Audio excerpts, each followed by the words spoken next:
بعض لوگ یہ سوالات کرتے رہتے ہیں کہ ہم یہ دیکھتے ہیں کہ بہت سارے لوگ روزہ رکھتے ہیں، لیکن روزے کا مہینہ گزر جانے کے بعد ان کی زندگیوں میں کوئی تبدیلی نہیں آتی، ان کی زندگی ویسی کی ویسی رہتی ہے۔ اور آپ حدیثیں سناتے ہیں کہ رمضان کے مہینے میں روزوں کی وجہ سے یہ برکتیں انسان کو حاصل ہوتی ہیں۔ ان برکتوں کا حصول تو انسانی زندگی پر دکھائی نہیں دیتا، اس کی کیا وجہ ہے؟ کتنے روزے دار ہیں کہ وہ مہینے بھر روزہ رکھتے ہیں، لیکن روزے کے گزر جانے کے بعد ان کی زندگیوں میں کوئی برکت، کوئی تبدیلی دکھائی نہیں دیتی۔ آخر حدیث کے اندر جو یہ برکتیں بتائی گئی ہیں، ان برکتوں کا ظہور ان کی زندگیوں میں کیوں نظر نہیں آتا؟ اس سوال کا جواب بھی دیا گیا ہے ایک حدیث پاک میں کہ کسی بھی چیز سے کچھ حاصل کرنے کے لیے، کسی عبادت سے برکتوں کو حاصل کرنے کے لیے کچھ شرائط ہوتے ہیں۔ مثلا نماز کے لیے وضو شرط ہے، اگر آدمی وضو نہ کرے اور نماز پڑھ لے نماز نہیں ہوگی۔ ایسے ہی روزوں سے برکتوں کو حاصل کرنے کے کچھ شرائط ہیں، اگر ان شرائط و آداب کو نہ برتا جائے تو روزوں کے اندر جو برکتیں ہیں اور روزوں کی جو فضیلتیں ہیں انسان انہیں کیسے حاصل کر سکتا ہے؟ جب ہر چیز کے حاصل کرنے کے لیے کچھ شرائط اور آداب ہوا کرتے ہیں، تو کیا روزوں کی برکتیں اور فضیلتیں ایسے ہی بغیر شرائط و آداب کے انسان کو حاصل ہو جائیں گی؟ نہیں، ایسا نہیں ہوگا۔ جن لوگوں کے اوپر رمضان کے بعد رمضان کی برکتیں اور فضیلتیں ظاہر نہیں ہوتی، ان کی زندگیوں کے اندر کوئی تبدیلی نہیں آتی، وہ لوگ در حقیقت روزے کے ظاہر کے اوپر نگاہ رکھتے ہیں، اس کی معنویت کو نگاہ میں نہ رکھ کر کے اس کی روح کو فراموش کر دیتے ہیں۔ ایک حدیث میں اسی شبہے کا جواب دیا گیا ہے۔ حدیث اس طرح ہے، وعن ابی ہریرہ رضی اللہ تعالی عنہ عن النبی صلی اللہ علیہ وسلم قال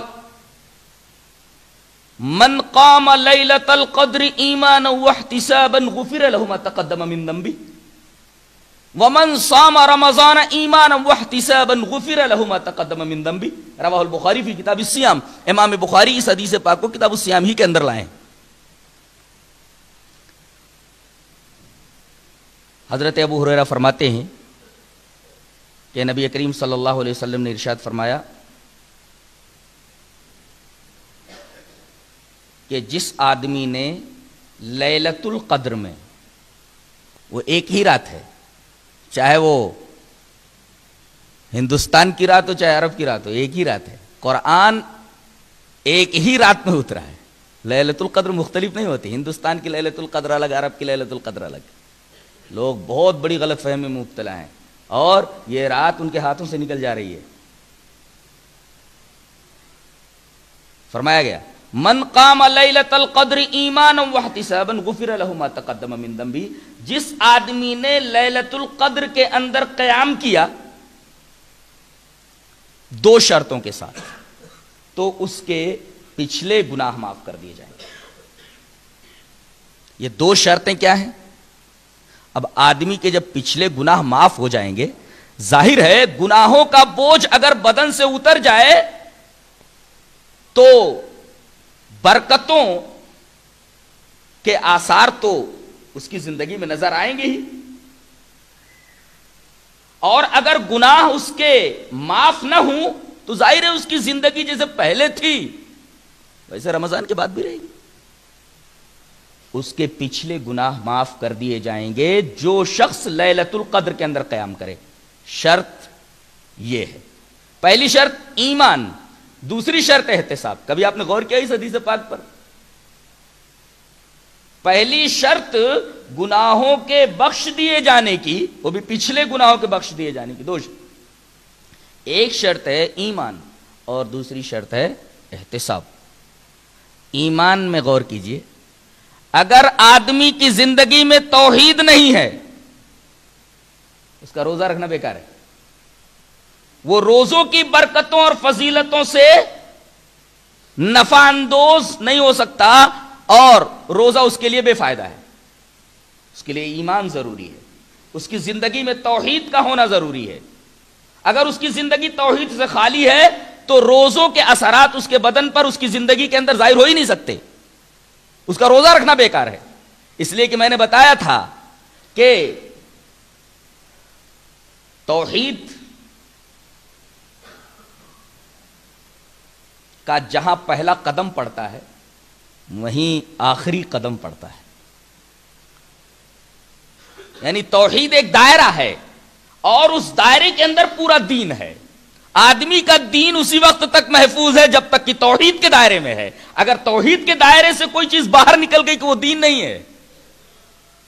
کتنے لوگ ہیں جن کی زندگیوں کے اندر توحید نہیں ہے, بدعتی ہیں, وہ سر سے پیر تک بدعتوں میں ڈوبے ہوئے ہیں, سر سے پیر تک شرکیات میں ڈوبے ہوئے ہیں.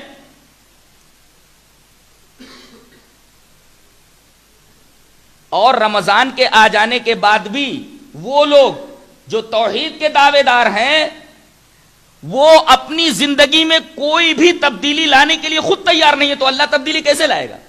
ٹھیک ہے تم توحید لیے بیٹھے رہو. توحید کے بعد اعمال کی بھی تو اہمیتیں ہیں. بعض لوگ کہتے ہیں کہ ہمارے لیے توحید کافی ہے, ہم اپنی زندگیوں کے اندر, اپنے عملوں کے اندر تبدیلی کیسے لائیں, کیوں لائیں؟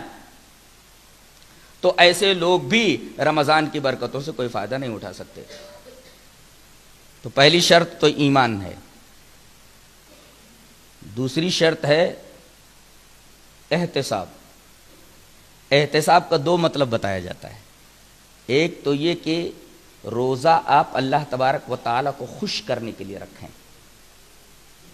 ایک روٹین سمجھ کر کے اس کو نہ برت جائیں کہ یہ مہینہ روزوں کا ہے روزے رکھ لیے جائیں, بلکہ اللہ کو خوش کرنے کے لیے یہ روزے رکھے جائیں. ایک مطلب تو احتساب کا یہ ہے. اور دوسرا مطلب یہ ہے کہ اپنی پچھلی زندگی کا محاسبہ کرو, اپنی کتاب زندگی کے اوراق پلٹو, دیکھو کہ میری زندگی کی کتاب کا کون سا صفحہ سفید ہے اور کون سا صفحہ کالا ہے. اگر کوئی صفحہ روشن نظر آئے تو اس پر اللہ کا شکر ادا کرو, اور کوئی صفحہ اگر کالا نظر آئے, بلیک نظر آئے, تو رو رو کر کے اس صفحے کو روشن کرنے کی درخواست کرو اللہ تبارک و تعالیٰ سے کہ میری زندگی کا وہ کالا صفحہ روشن کر دے. یہ ہے احتساب, اپنی زندگی کا محاسبہ. کیا ان دو شرطوں کے ساتھ کوئی روزہ رکھتا ہے؟ سوال ہی نہیں. بہت کم لوگ ہیں جو اس طریقے کا روزہ رکھتے ہیں اور یہ دو شرطیں ان کے سامنے ہوتی ہیں, ایمان اور احتساب. تو ایمان ضروری ہے, احتساب ضروری ہے. توحید کے ساتھ یہ عبادت معتبر ہے. اور کچھ شرائط ایک حدیث میں بیان کیے گئے. جی چاہتا ہے کہ وہ حدیث بھی آپ کے سامنے رکھ دوں. حدیث اس طرح ہے, وعن ابی ہریرہ رضی اللہ تعالی عنہ قال قال رسول اللہ صلی اللہ علیہ وسلم من لم يدع قول الزور والعمل به فليس لله حاجة في ان يدع طعامه وشرابه رواہ البخاری فی کتاب الصیام. امام بخاری اس حدیث پاک کو بھی کتاب الصیام ہی میں لائے جہاں روزوں کا بیان ہے. حضرت ابو ہریرہ رضی اللہ تعالیٰ عنہ سے حضرت ابو ہریرہ رضی اللہ تعالیٰ عنہ ارشاد فرماتے ہیں کہ نبی کریم صلی اللہ علیہ وسلم نے ارشاد فرمایا کہ جو آدمی جھوٹی بات کو نہ چھوڑ دے اور جھوٹ پر عمل کو نہ چھوڑ دے, جو زور کو نہ چھوڑ دے اور جو زور پر عمل کو نہ چھوڑ دے. زور مانے جھوٹی بات, جھوٹی گواہی, ہر جھوٹ زور ہے, اور ہر جھوٹ کے اوپر عمل کرنا یعنی دغا بازی وغیرہ. تو جو آدمی جھوٹ کو نہ چھوڑے, دغا بازی کو نہ چھوڑے, تو اللہ تبارک و تعالی کو ایسے آدمی کے کھانے پینے کے چھوڑ دینے کی کوئی حاجت نہیں ہے, اس کو اس کی کوئی ضرورت نہیں ہے. یعنی روزہ رکھتے ہوئے آدمی اپنی زبان کو قابو میں نہ رکھے, روزہ رکھتے ہوئے آدمی اپنے کان کو قابو میں نہ رکھے, روزہ رکھتے ہوئے آدمی اپنی آنکھ کو قابو میں نہ رکھے، روزہ رکھتے ہوئے آدمی اپنے ہاتھ کو قابو میں نہ رکھے، پیر کو قابو میں نہ رکھے، تو اللہ تبارک و تعالی فرماتا ہے اپنے رسول کے ذریعے کہ ایسے لوگوں کے روزوں کی ہمیں کوئی حاجت نہیں۔ کتنے لوگ ہیں روزہ رکھ کر کے اپنی زبان کو قابو میں نہیں رکھتے، اپنی آنکھوں کو قابو میں نہیں رکھتے، جبکہ میں نے بتایا کہ صوم کی حقیقت میں رکنا داخل ہے۔ آنکھوں کو گناہوں سے روک لے، ہاتھ کو گناہوں سے روک لے، پیر کو گناہوں سے روک لے، کانوں کو گناہ کی بات سننے سے روک لے، اگر ان تمام چیزوں میں امساک پایا جاتا ہے، رکنا پایا جاتا ہے، تب تو آپ کا صوم ہوا، ورنہ آپ کا صوم نہیں ہوا۔ اب آپ سوال کر سکتے ہیں کہ بھئی کوئی آدمی کھانا نہیں کھاتا، پانی نہیں پیتا، خواہشات پوری نہیں کرتا، منہ سے گالیاں بکتا ہے، غلط باتیں سنتا ہے، کسی کے اوپر ہاتھ اٹھا دیتا ہے، غلط جگہوں پر چل کے جاتا ہے، تو اس کا روزہ ہوا کہ نہیں ہوا؟ بھوکا تو رہا، پیاسا تو رہا، قضائے شہوت سے رکا رہا، ہاں ان چیزوں پر اس نے زیادہ توجہ نہیں دی، تو کیا اس کا روزہ ہوا یا نہیں ہوا؟ جواب اس کا یہ ہے کہ بظاہر روزہ ہو گیا، لیکن حقیقت میں اس کا روزہ نہیں ہوا۔ جیسے انڈا ایک ہوتا ہے، وہ ٹوٹ جائے تب بھی خراب ہو جاتا ہے، ٹوٹ جائے تب بھی خراب ہو جاتا ہے، اور اگر اندر اندر خراب ہو جائے، جس کو ہم لوگ کہتے ہیں کہ یہ انڈا بے انڈا ہو گیا ہے، اندر سے خراب ہو گیا، تب بھی وہ خراب ہو گیا۔ انڈا اگر ٹوٹ جائے تب بھی خراب ہو گیا، اور انڈا اندر سے خراب ہو جائے تب بھی وہ خراب ہو گیا۔ خراب دونوں صورتوں میں انڈا ہو گیا، ٹوٹنے پر بھی خراب ہو گیا اور اندر سے خراب ہو گیا، دونوں صورتوں میں انڈا خراب ہو گیا ہے۔ تو ہمارے روزوں کا حال یہ ہے کہ بظاہر ٹوٹا ہوا انڈا تو نظر نہیں آتا، وہ انڈا ہو جاتا ہے ہمارا روزہ جو اندر سے خراب ہو گیا ہو۔ اسی وجہ سے دونوں انڈوں سے کوئی آدمی فائدہ اٹھا نہیں سکتا، ہمارے روزوں سے بھی برکتیں ہم حاصل نہیں کر پاتے۔